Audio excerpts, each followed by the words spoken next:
Good day, everyone. I'm your host, Michelle White of Community Updates 313, and my co-host, Rob. What's up, Rob? What up, though, Detroit? Happy opening day. I wish I was there to party with y'all. I miss all the opening days. I would for sure be there, especially at Chelly's right on that corner. I love a good little time over there. Had too many nights over there, but we got some good guests. I think one of the things that we have talked about a few times, especially with a lot of our guests, is having people that may have come from a institutionalized system where they're supposed to be helping you, and a lot of times we've seen the disparity in that, and they're not getting the help. But we have a couple guys that are like really pillars in the community and that are moving forward, have a business going, really are just moving the needle forward for what that looks like from somebody going from ex-con to professional. So who do we got up next? We have Brian Rashid McCard. So Rashid, and we've got the Rez Lee Unk, the coach. Welcome, gentlemen. Hey, How are you all Good this afternoon on this beautiful day?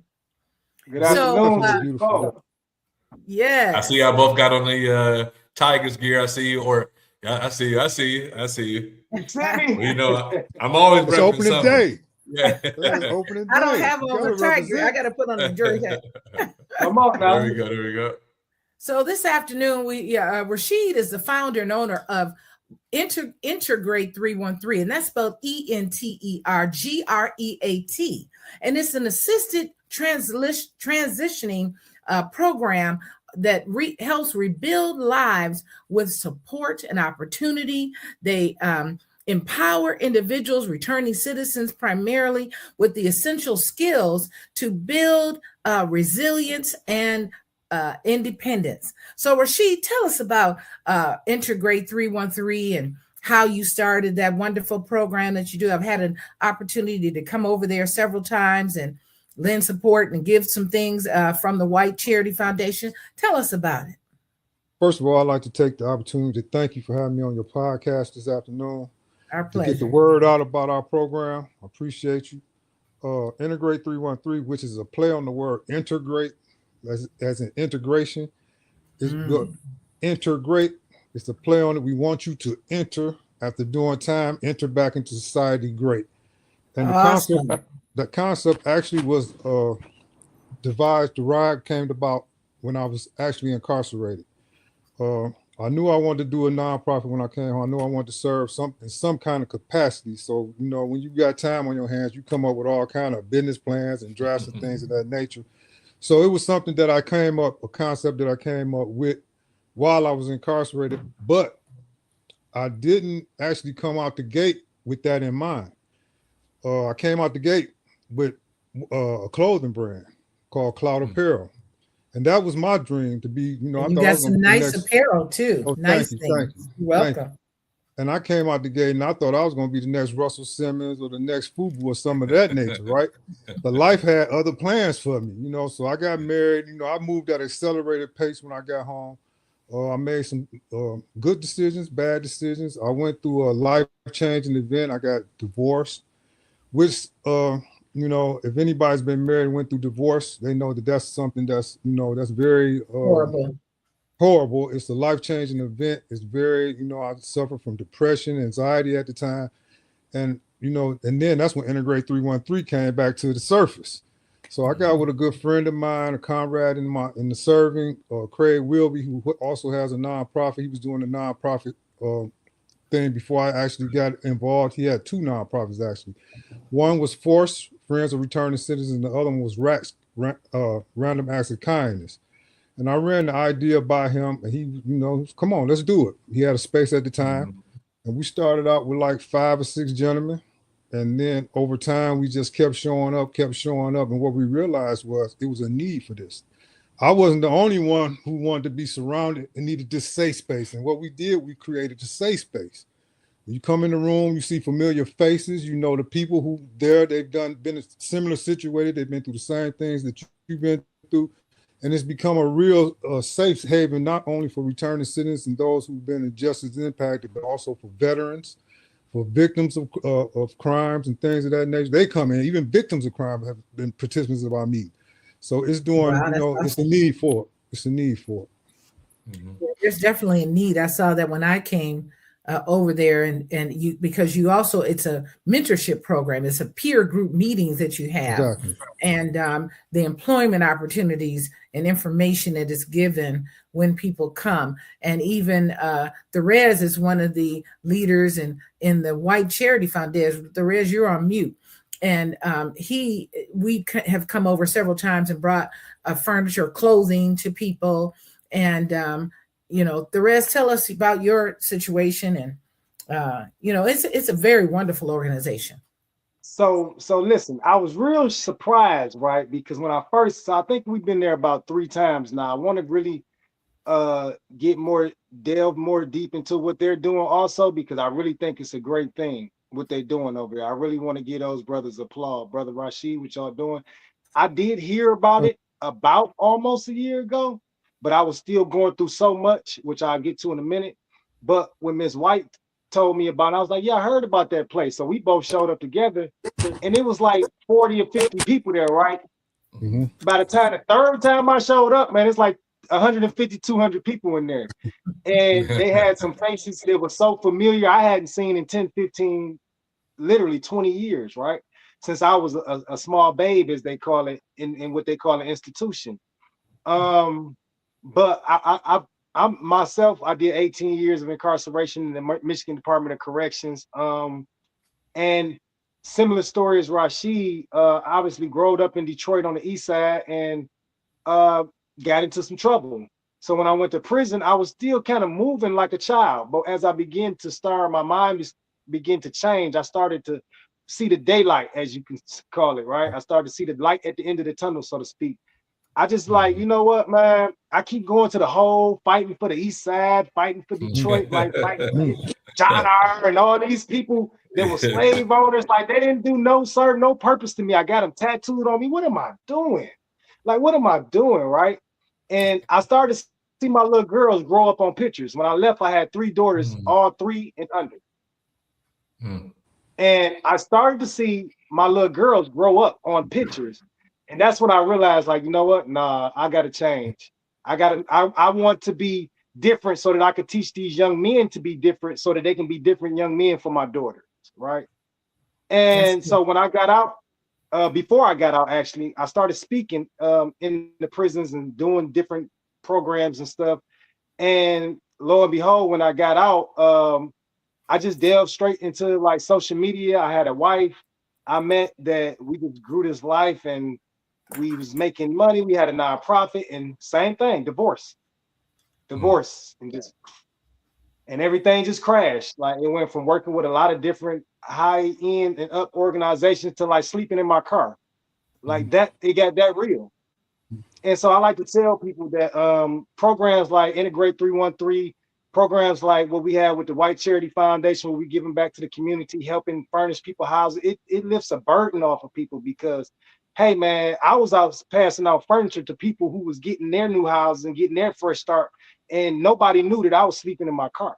Right.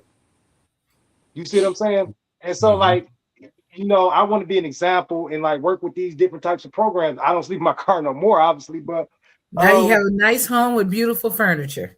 Beautiful furniture, nice truck, everything, right? But you know, it get real. And so like we need these programs because they are pillars in the community. They are the staple centers where people can come to for refuge, man. So I have a question, and I guess it'd be for Rashid first. And this is coming from a very inexperienced space. But when you come out of lockup or lockdown, and I have a lot of friends that have been in that situation, and a lot of them have plans. But then it's like the money doesn't make sense if you were already making this before. And is it like the group, or because I know that can be something that's like huge, where you like, look, I need to make this, and people don't always get the same opportunity. What kept you going?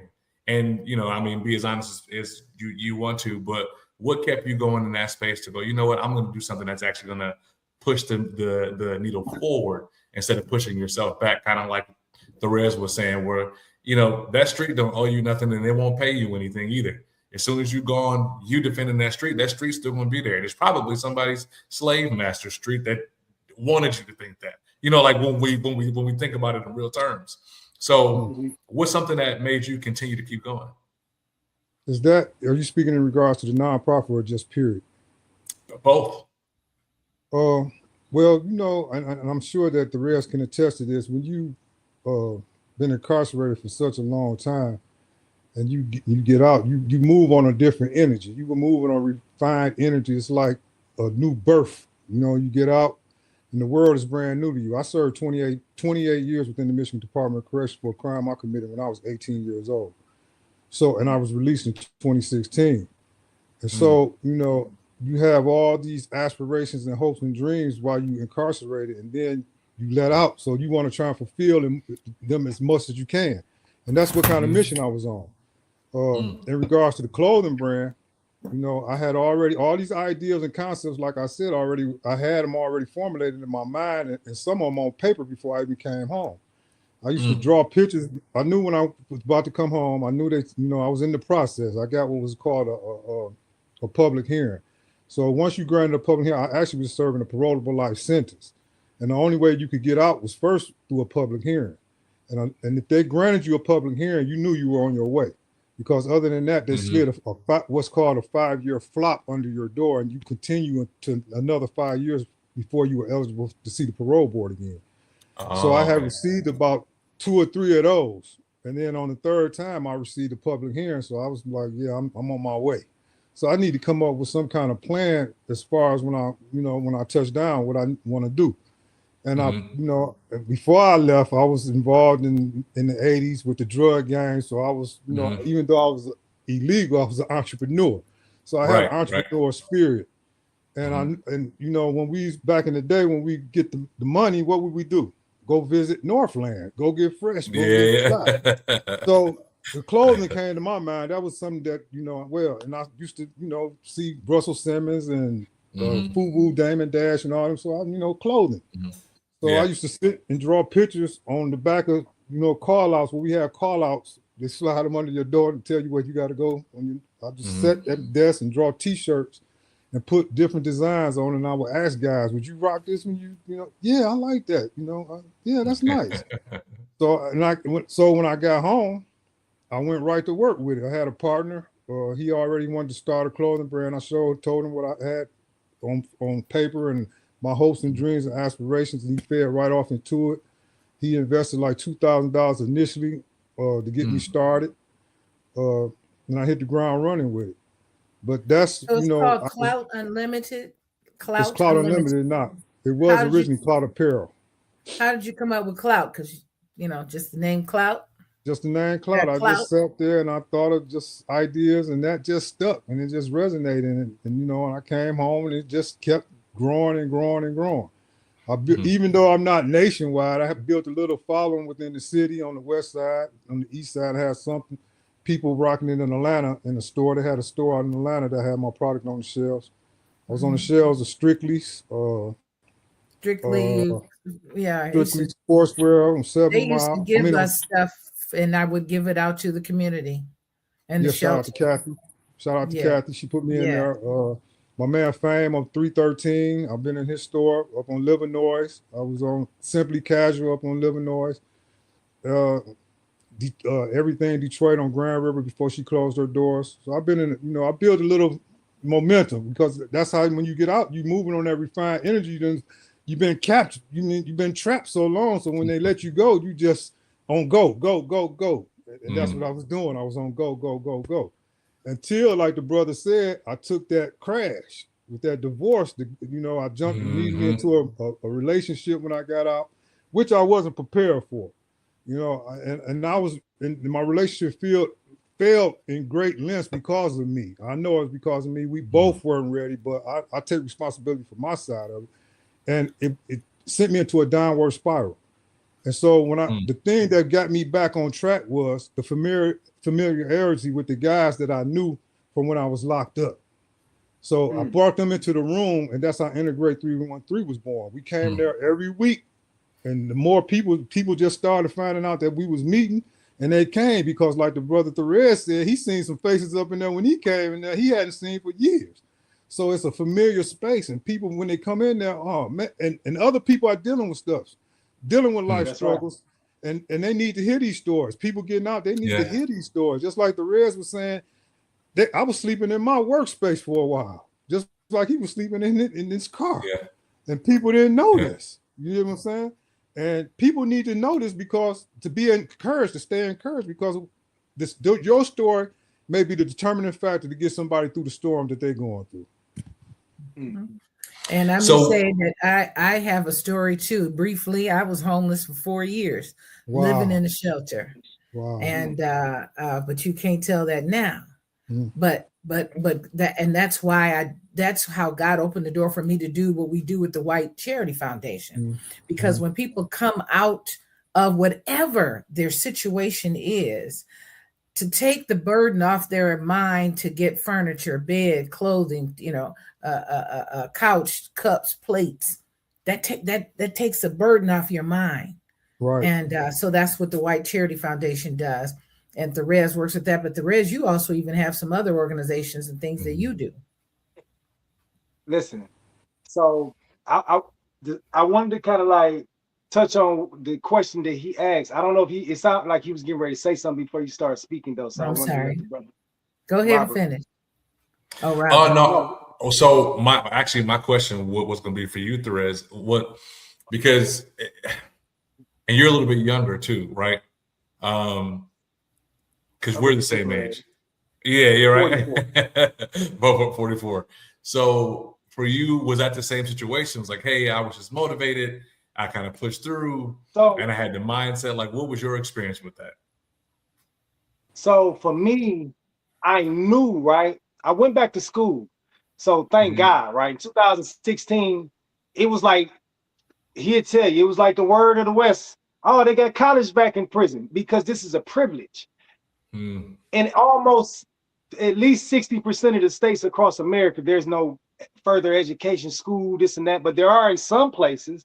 Michigan was one that they had took the college education out of in 1982. I studied this. I wasn't in prison back then. I was born in 1982, but I know that. And they took some courses out. Then in the 90s, they really shut it down. So you couldn't even get an education for about 12, 13 years or better. Then when they started letting you get college through the mail, that was something, but it wasn't real, right? So in 2016, they said, hey, Jackson College has volunteered to be a pilot program for the MDOC where students could come from all over the state and you can get associates and work towards your bachelor's. And I was like, huh? Free? Yeah. Oh, yeah. Sign me up. Wayne County Community College did too. And so what happened was I had started speaking and talking to the youth and mentoring, and I started noticing I wasn't little homie no more. They started calling me Big Unc, and I was getting mad. I ain't no uncle, man. What's wrong with you, bro? Because back in my day, for anybody that's listening in the comments, back in my era, right? I'm of a particular age. I ain't 60, but I ain't 20. I'm in the middle. Now, Unc was like a negative terminology. That was kind of like, a drug addict or something. And I didn't want to be termed as really? That. The little guy was like, no, listen, man, I'm saying it out of respect. I'm saying like Big Unc, like you like the Unc of the hood, like you like our uncle. So I took reverence to it, right? And that's just been what it's been since I got out here. So now, like the brother said, getting out here, I jumped into a relationship 2-3 years before I got out of prison. I did 18 years. Shouldn't have done that. Because I done that, I probably should have said this before. It caused me after my divorce to go back and become a certified life coach and a certified relationship coach.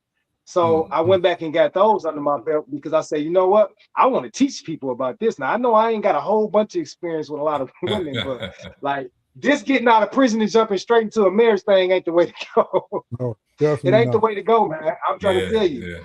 And so, I try to tell people, come back to that, Therese. I try to tell all the brothers when they come out, because I serve in Macomb Prison and Huron Valley Women's Prison. Yeah. And one of the guys, and I work at Wayne County Community College District, so I help people get into school, and you can get grants. And one of the guys we were helping, he had just got out of prison, and we helped him get, he was going to class. Main thing is, I told him, don't be careful when you get with these women because it'll mess you up, and it can mess you up. And they're tricked, it's tricks. And he was graduating in June, and the young lady he was talking to had a boyfriend that she didn't tell him about, and the boyfriend killed him in May, 2 months before he was graduating. We had helped him get his own place. He had started his business, had good clients, had him on TV and everything, and life gone because he got with some woman too quickly. Yeah. I think it's just important to, whether you were incarcerated or not, because I've gone through that. And I think one of the things that I failed at was I didn't have a plan. Like I was still trying to figure me out. And I think it's just really hard to, and then because then as men, we want respect. And so it's hard for somebody to respect something that you haven't navigated through yet. Right. You know what I mean? So it's like, yeah, brother, I get you. You want me to respect your street credibility. You want me to respect that you can punch somebody, but you also want me to now respect that you're going to lead my life. And you also want me to submit to your leadership, and you're not leading nobody. Nobody wants to follow you.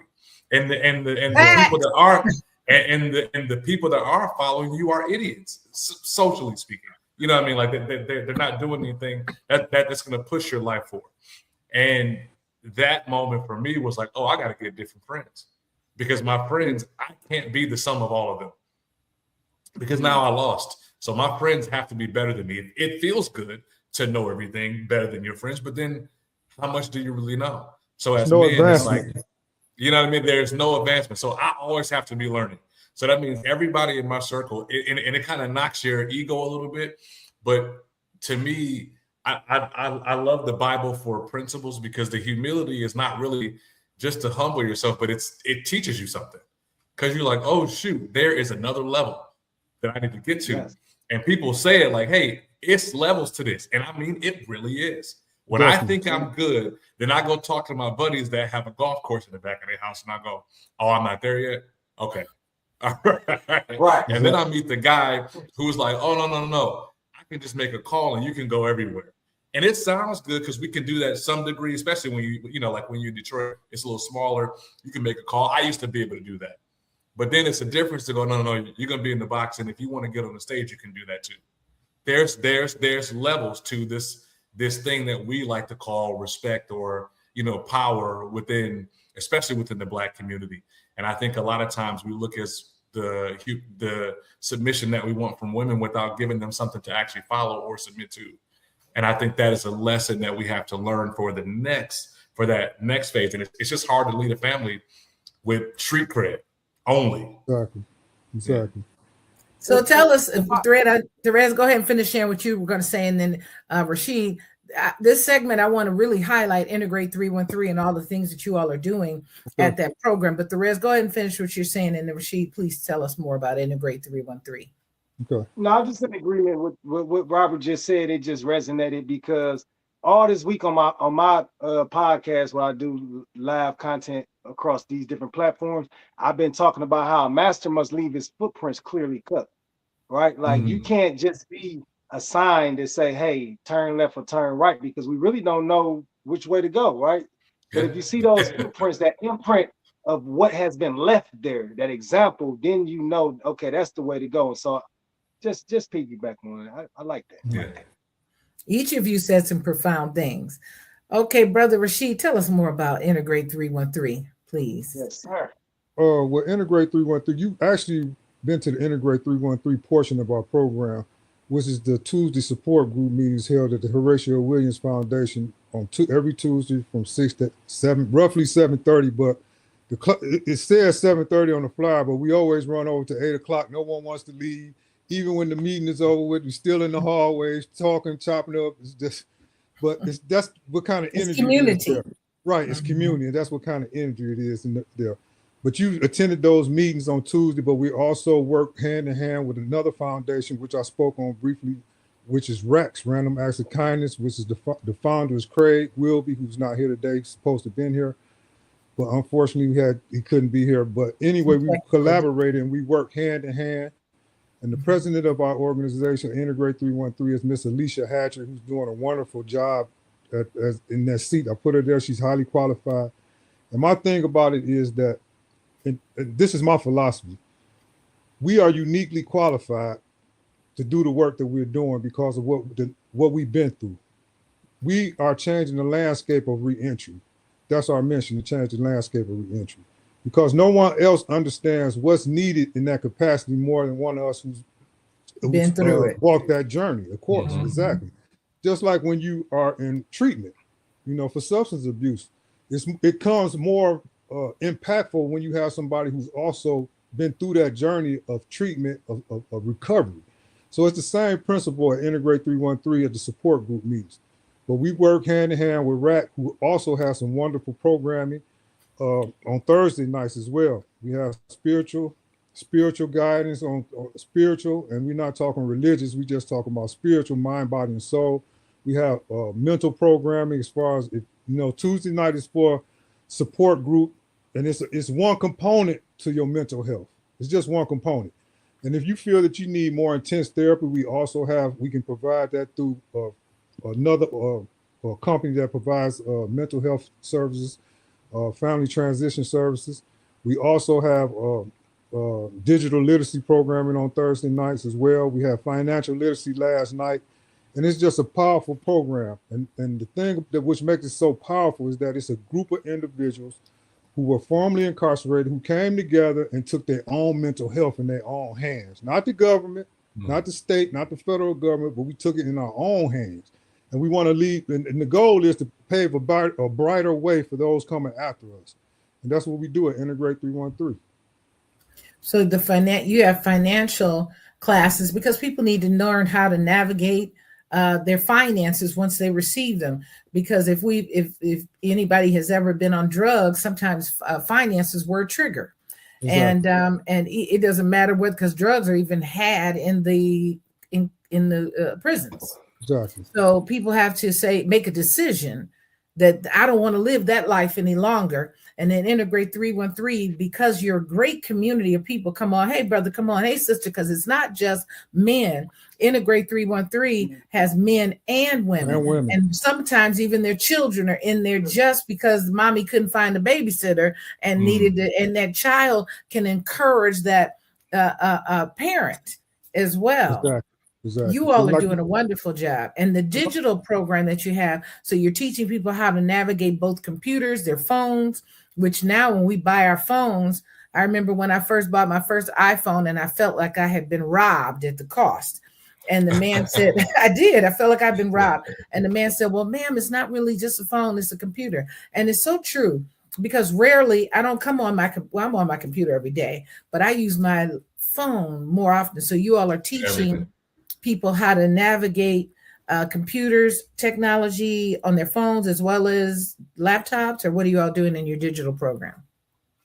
Actually, we just gave away, Rex just actually gave away a bunch of Chromebooks that were donated to the organization. Okay. One of the biggest hurdles that we found from doing this work is that, of course, we know that people, when they come home, they need housing and employment, of course, shelter and food, employment. But one of the biggest hurdles is the digital literacy, the working of the phone. And like you said, that's a computer in your hand. So that's a big obstacle. And in this day and age, your phone is like you lost without it. You know what I mean? Yeah. So that's what we try to teach people, even emails. The simplest things that people take for granted to a person who's been gone for decades is like a big obstacle.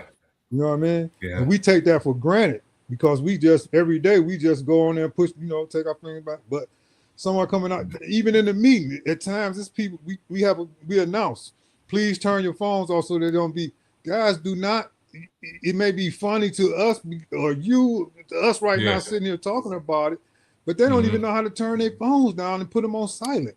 This is very important that they learn this when they come home, So you all are teaching that. You all are teaching that because that is very important. And how are you coming? I know when I've come, you all have a board where people will put up their housing, because one of the big thing in their job employment opportunities, because people can get discouraged. And Exactly. if they don't, it's not that nobody owes you anything when you come home. You have to, as you said, take the responsibility for yourself to find out where the organizations are, find out how to get connected with the people that are there to help you.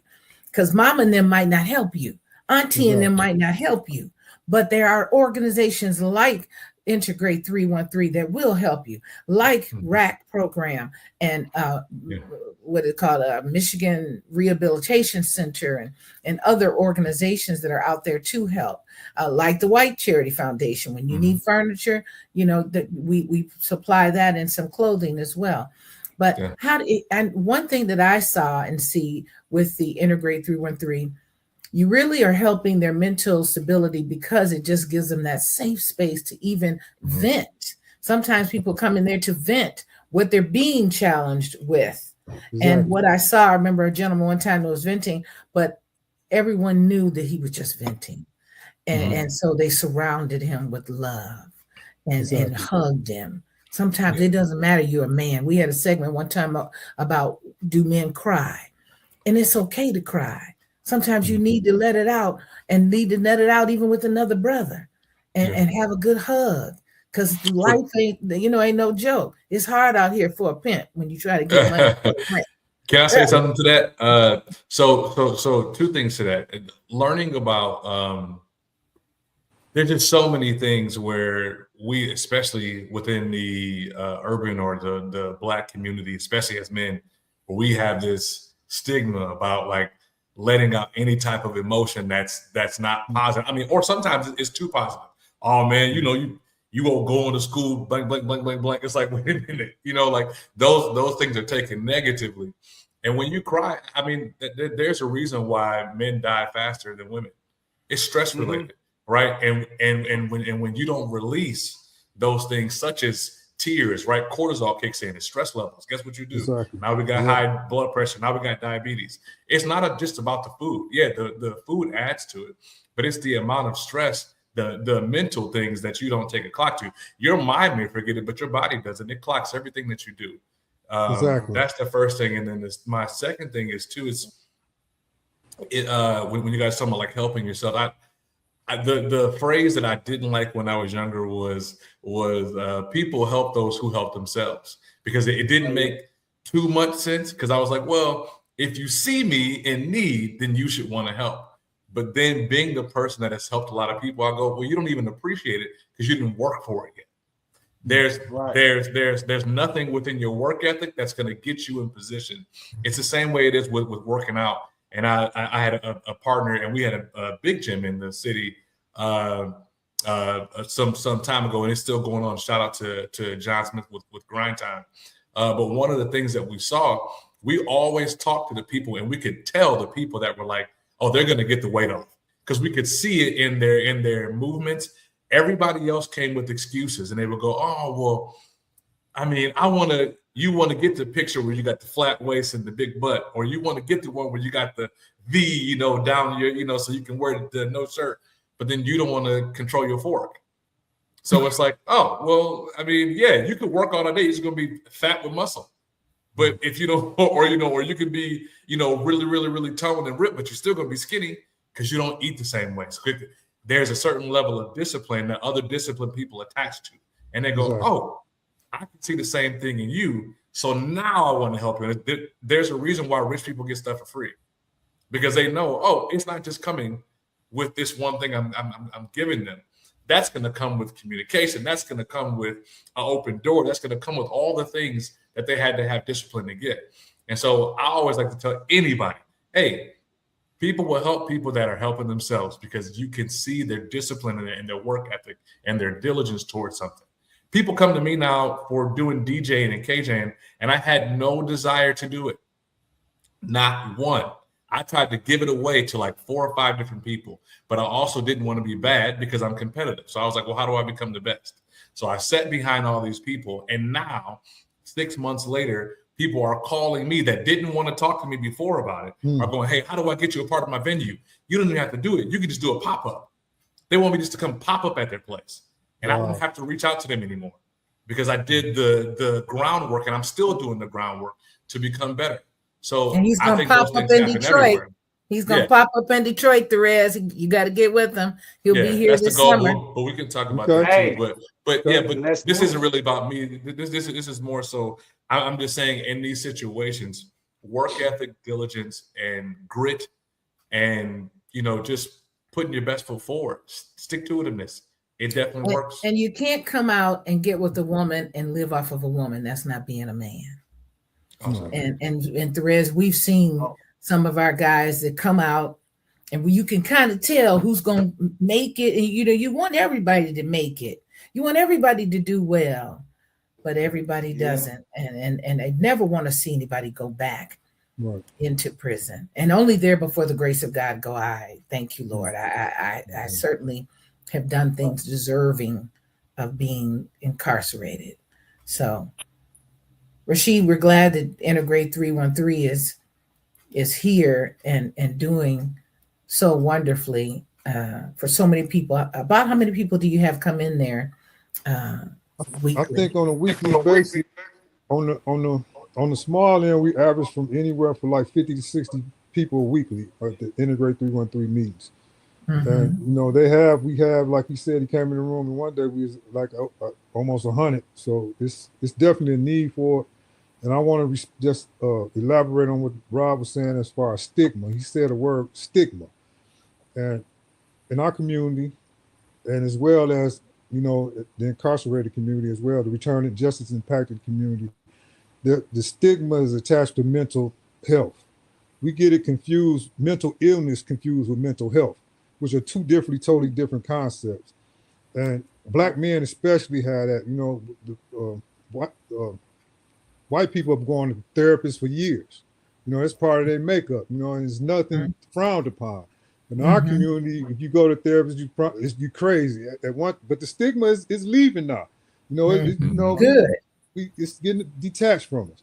But we still need to erase that stigma attached to mental health awareness and mental illness. And there's a lot of people that come out of prison that have a lot of unaddressed trauma that needs to be addressed, and they don't know how to address it. Some of it is just, they don't even know they have issues. You'd be surprised, a lot of people don't even think that they have issues. And you serve 20, 30, 40 years behind bars, how can you not have issues in something that's unnatural? You weren't meant to be in a cage. You weren't meant to be confined. So it's going to be nobody's meant to be in a cage. Animals are the only thing that's supposed to be in a cage. And even they weren't really meant to be in a cage. Exactly. They were meant to be run free. No. And it's going to be some collateral damage from that situation. And it's nothing wrong. You just have to put some acceptance on that and take responsibility for it. That's what all the mental health is about. Whatever, whatever makes you, if reading is that safe spot, working out, whatever it is that, that releases that stress. And living in the city of Detroit is very stressful, very stressful, and unemployment is poverty, unemployment. We got mental illness running rampant. So it's very stressful in the city of Detroit. So don't you think it's gotten better though? And how are you all directing people to mental health facilities or agencies to get the assistance that they need? Well, like I spoke on previously, we are connected with Family Transition Services, which is a unit of therapists. They come in on Thursday nights, and they hold the mental health aspect of the GIL program. The GIL program stands for Justice Impacted Living and Learning, and that's the acronym for the program that's on Thursday nights. And they come in. If you need more intense therapy, you can get it there. They take your insurance, whatever insurance you have, you can hook right up with them, and you can get when people need IDs. I know somebody needs ID. I told them to go over to Crossroads. They've been out of prison for a little bit. Right. So Crossroads, I believe, still is helping people get their ID. They are. And so there are challenges, but one of the things that people have to do when they are returning is get connected with the community, like Integrate 313 and all the agencies that they're connected with, so that you don't feel that you're out here alone, so that you do know that there's a community of people that understand where you are because they've been there, still going through it, but helping one another, growing stronger together. Definitely. Together we Definitely. make the difference. And that community, you just spoke on that, and that's it. That room is so full of, just like you. You part of our network. If I anybody love needs it. some furniture, we calling you. I love it. Need you, We sister got Michelle. 4 We people we furniture. filling up tomorrow So with we furniture. have therapists, we have people provide furniture, we have people provide job opportunities, we have people provide clothing, food, bus cards. You can find, majority of the time, you can find what you need in that room. But it's all about, like you said, getting in the room. You have to get in the room. I've invited numerous of people that I was incarcerated with that I know need to be in that room. But like the old saying goes, you can lead a horse to water, but you can't, make them drink. You can't make them drink it. So tell us, Rashid, tell us again, what night should they come? Where are you located? What times are you there? Tell us the different days and the times, and what website. Tell us about your website that they need to go through and find out all this information. Okay, you can find where we're located and all the information regarding RACS and Integrate 313 on our website, which is integrate313.org. And every Tuesday night we have support group meetings from 6 to 7:30. They run over, like I said. But that's the support group meeting portion of it, where we come in, we open up the floor for discussion, we allow anybody, we come in, and we celebrate. And when I say celebrate each other, I don't mean we celebrate each other. A lot of times, the court these guys sentenced us to a sentence. Once that sentence is over with, our lives we starting over from scratch. So a lot of times when we come out of prison, we don't get celebrated. We don't, we need to take the time to celebrate the accomplishments that you make. When you get off parole, celebrate that. When you get married, celebrate that. We need to celebrate one another, and that keeps us encouraged. So once again, you can find that's what we do in the room. We're not celebrating anybody's past, we celebrating the future. So and it's very organized. You guys are very organized. Thank you. And it's Integrate, ENTERGREAT.org. Is that correct? Integrate 313. ENTERGREAT 313.org. Go there. Look at all the programs and services that are being offered. If you're watching this podcast today, share that information with someone else, especially if you're in the 313 area or the surrounding area of 313. Share the information. You might have somebody in your home right now that's a returning citizen, and you're trying to help them as best you know how. But there's some things that there's some things that you need to be in a community where people can understand and you can share things because they've been where you've been. And that also applies if you were a drug addict.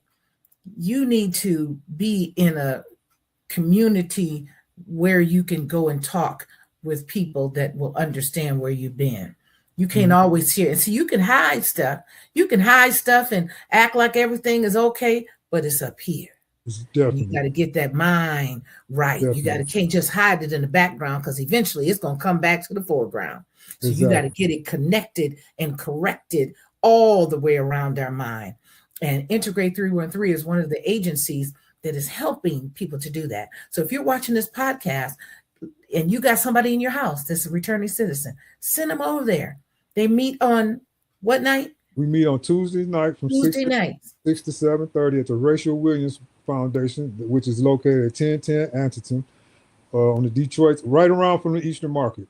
Off of Russell. That 1010, I could never spell that word. It's ANTIETAM. I had trouble pronouncing it just like you, so but I can spell it ANTIETAM. And we there, and also on Thursday nights. Let's not forget Thursday nights. Even though Tuesday nights are phenomenal, we had the biggest crowd on Tuesday nights, but Thursday nights last night we had a great meeting. We had financial literacy. We had a surprise. One of our members, one of the brothers that's associated with us, brought in some young people from another program that he works with. He usually can't get there on Tuesday night because he works, but he did a field trip and he brought these young people in. And the brothers that was there in that room, they connected with the young people, and it was phenomenal. And afterwards, we had a circle of men, and we talked and we built. So Thursday nights are phenomenal, just as phenomenal as Tuesday nights. And we need to get people in there on Thursday nights as well for the digital literacy, the mental health. If you need any more, it's Tuesday nights is more of a big gathering, but Thursdays is more of an intimate setting. So if you need more mental health, you feel like you need this more mental health stability, come on in on Thursday night. And you don't have to have everybody. Let it be known. Look, I just need to talk to somebody. And we there for you. Whatever you need, we there for you. And you even have different people. Maybe there are people that are listening that have organizations themselves this might be the community of people that you want to have be a part of your organization, or something that you can provide for the community that comes into Integrate 313. Connect with Rashid. Come to one of the Thursday night open forum, and they allow you to share. And it's very organized, and just a wonderful energy, great energy. Therese, we got a couple of minutes, guys. So Therese, I want you to. Oh, we can hear you well. I want to say something before you leave, though. No, go ahead. I'll let you speak. Therese, go ahead. We want to hear. Therese has an awesome podcast and all kind of things that he is doing. He is Unc the coach and does what do you call it? Dating, gives advice on. So what I do is I stream and I post content on Facebook. I post content on Instagram and TikTok. My biggest following is on TikTok. That's why I do my live stream daily content, right? Where we talk about daily topics, current events, relationship coach. Right, and I coach life and relationships. So I have my crowd is from about 18 all the way to 50 something. I have in my lives, and my supporters, as I like to call them, because they support what we do. A lot of the times, the funds and finance that I get to do some of the stuff that I do to give back to the community come from them. So they're a big part of what I do. Also, I do home improvement work. So that's kind of what I do on the side. So I like to kind of tell people that I've been home 4.5 years and I have not punched a clock. Now, and you do excellent. Let me say this brother does excellent home improvement work. His work ethic is phenomenal. His energy is phenomenal. He is the head leader at White Charity Foundation, and I so appreciate this brother. He goes in and he is just, yes, hats off to you, my brother. I'm sorry, go ahead. She know she had to do it for me, y'all, because she know I'm humble. But I'm just forever grateful to even get a chance and opportunity to work with a program. When I first worked with Ms. White, it really was like volunteer for me, right? And I just wanted to do something different. I wanted to feel good about something that I was doing. But when I walked in those homes and I seen those little kids and those babies, and heard the stories of the mothers who went through domestic violence, almost lost their life, and just saw that those children were just ecstatic, man. And they really, truly were grateful to have a bed to sleep in, to have a cover that was clean to put over them or whatever, right? And that right there just changed my whole outlook, because I'm already a humanitarian. So I was like, you know what? I'm stuck with this program. She gonna have to shoot me off. You're gonna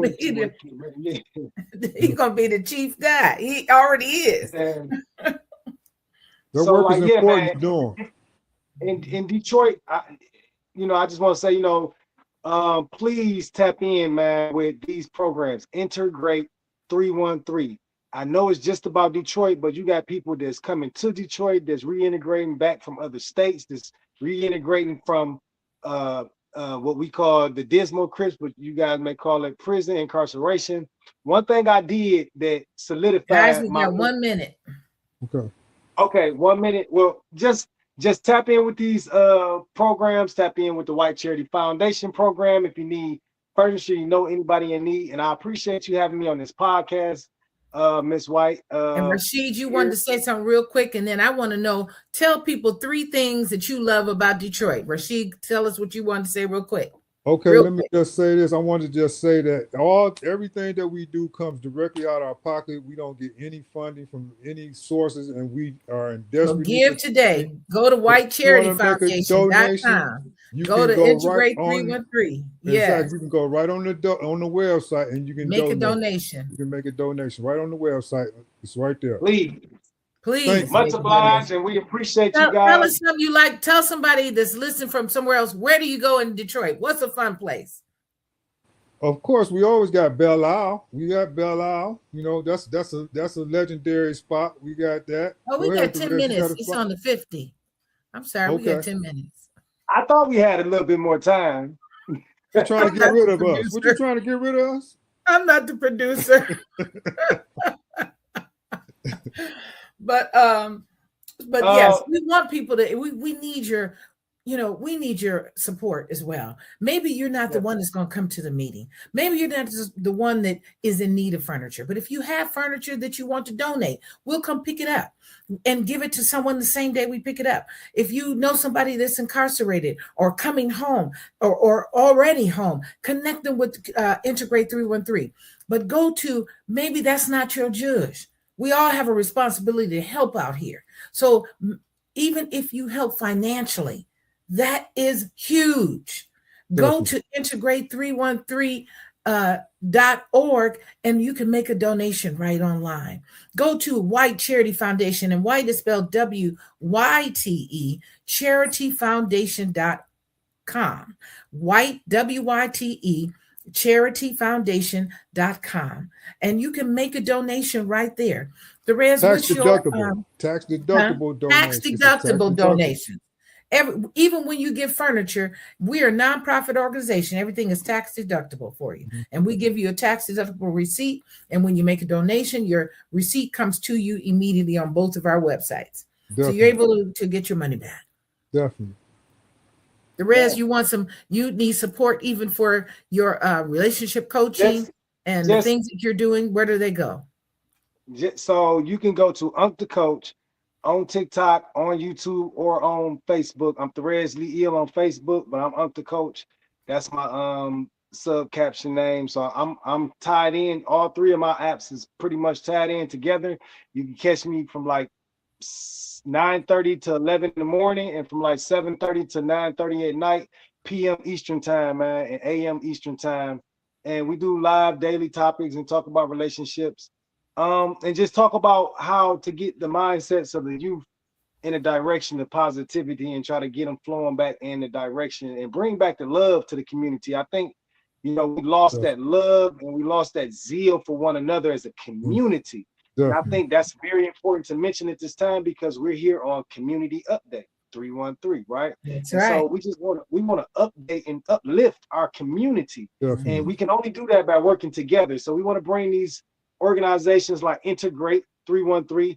You heard the acronym, man. We want you to enter back into society great.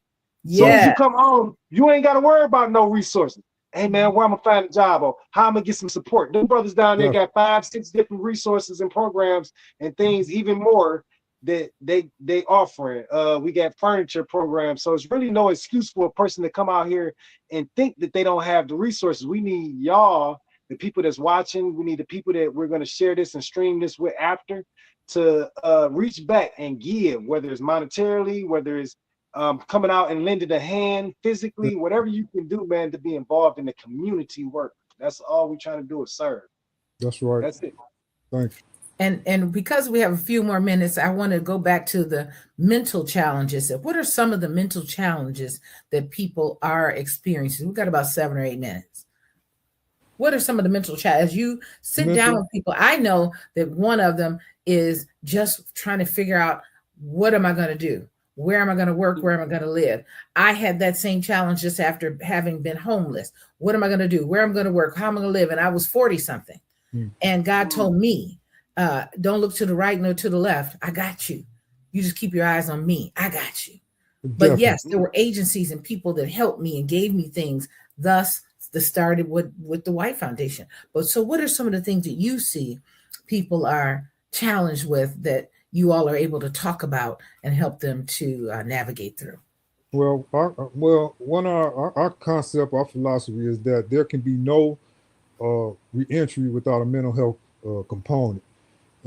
Like I just said, a lot of people come home with unresolved trauma. In fact, when you go in, before you even go in, you probably have some issues, that dysfunctional family, substance abuse, in the family or whatever. And then you go and add on incarceration onto that, and then you're released.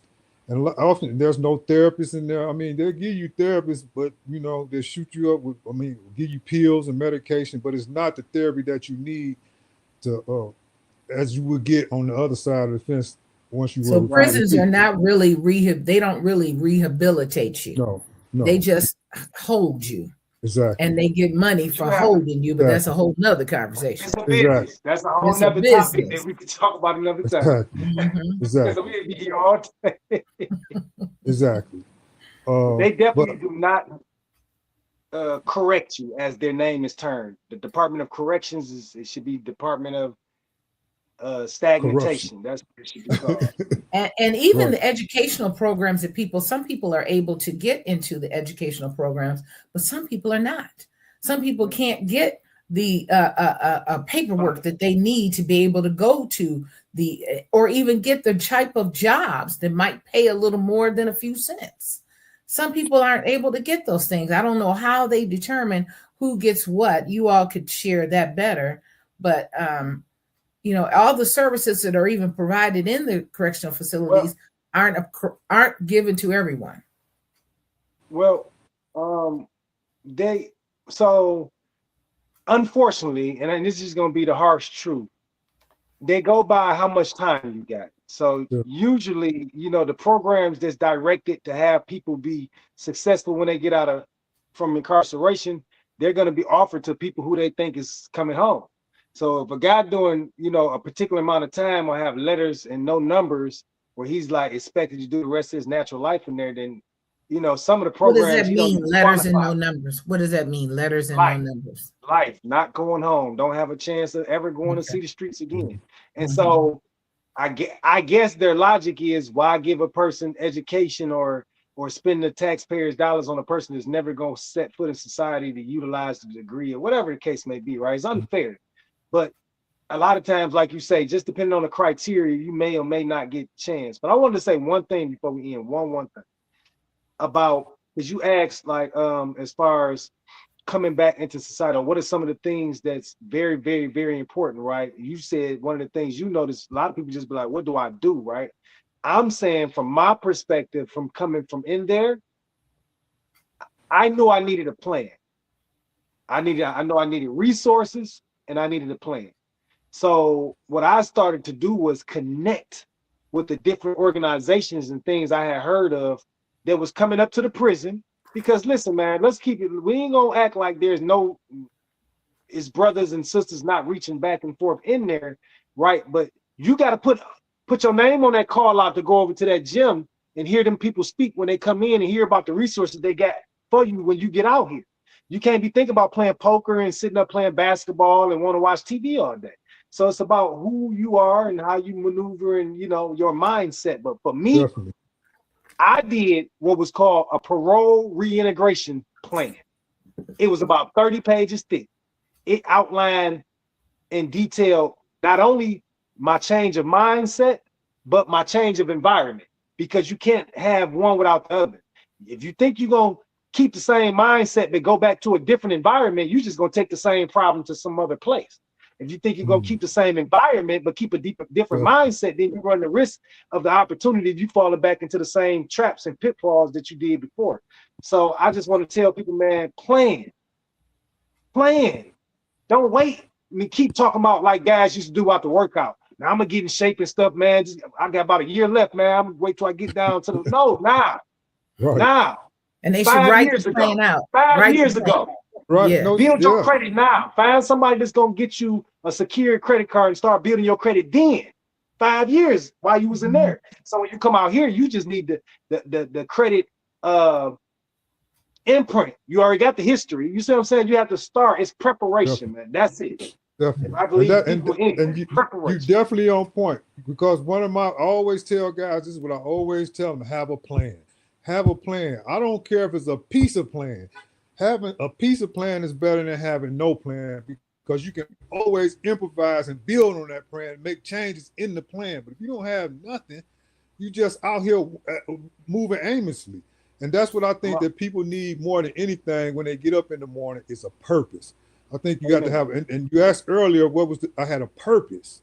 When you have a purpose, something in your life to get up for, it makes a big difference. When you just waking up and you don't know, you just here. I'm just starting my day. I'm just here. You had to have a purpose and a plan. So guys, thank you so much for tuning in to Community Update 313. We're so glad to have you. We're going to have you back again. Thank you so much. Bless you. Our Have a pleasure. wonderful day. Bless You you too. too. Thank you. Thank you for having me. Salute. Don't leave.